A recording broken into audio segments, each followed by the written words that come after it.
Gun retention from the rear. If you have not watched our frontal video yet covering this particular topic, make sure you guys do so. But we're going to go ahead and we're going to spin it a little bit. Instead of having the person in front of us, we now have the person in back of us. If they ask me, this situation is probably a little bit more of a likely situation because the person who has the gun is not aware of what's necessarily in back of them. They're paying attention to what's in front of them. So someone going ahead and grabbing the weapon from the rear, once again, could be a little bit more likely. So what do we do in that kind of situation? Well, as we said before, there's two kinds of specific kind of scenarios. We could have it where my hand ends up there first and then his hand grabs ideally my hand. Or the other option we have is his hand ends up there first, my hand gets on top of it. And what do we do in that kind of scenario? We're going to cover both kinds of situations. And this is what we're going to do is I'm going to bring Casey on in here. The first kind of scenario is that let's just say my hand is here and all of a sudden he grabs that weapon right here.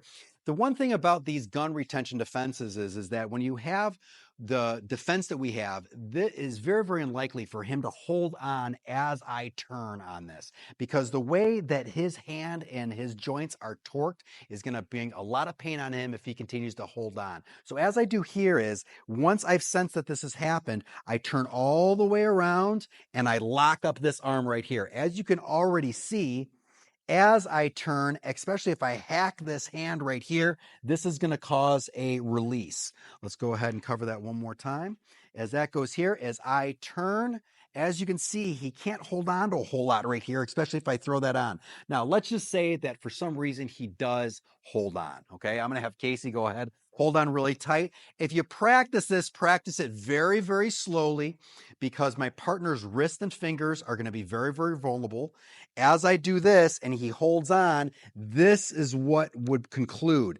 Casey, how does that elbow feel? Not good. Okay, good. There's a lock right there. So everything is locked all the way. Now, what would I do? Would I continue to work here? I could, but I like to throw in the close quarter moves. This headbutt is just calling for me right there. That's what I would like to do from this particular situation. That is going to lead to some kind of break. At that point, then I can go ahead and pull out my weapon and follow up however I would need to.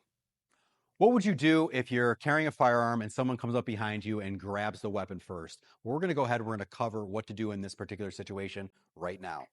If I have Casey right here, the second kind of scenario we're going to have is that if his hand ends up on the weapon first, what do I do? Well, just like in the frontal video, if you have not checked that one out yet, make sure you guys do. We're going to bury that weapon as much as possible, and then we're still going to turn. As you'll notice, because this is all fixed positions right here with how the holster is stuck to me and things like that, his fingers, his wrist, and ideally his elbow are all going to be locked up the more that I turn, but I need to make sure that I'm holding that weapon down. Okay, if I release pressure right here and I turn, he can take that weapon right out of the holster, and that is not what I want. So I need to jam his hand down on the weapon as tight as possible. Now, once I go ahead and I turn, I'm going to do it very slowly because we do this quickly. I'm going to start hurting my training partner. I turn, turn. Look at his fingers, look at his wrist. I keep on turning, and that's going to lead to a release. As we've done before, let's just assume he has superhuman strength. We're going to go ahead and have him hold on as long as possible. I am going to move slowly because if I would do this quickly, he's going to at least break a finger, maybe a knuckle, okay, possibly even his wrist. So we're going to take this very, very slowly. As we do this, I bury that weapon. Then I go ahead and turn.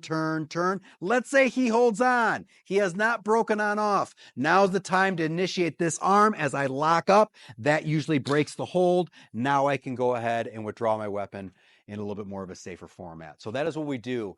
We're from gun retention from behind if their hand is on top. Thanks for hanging with us.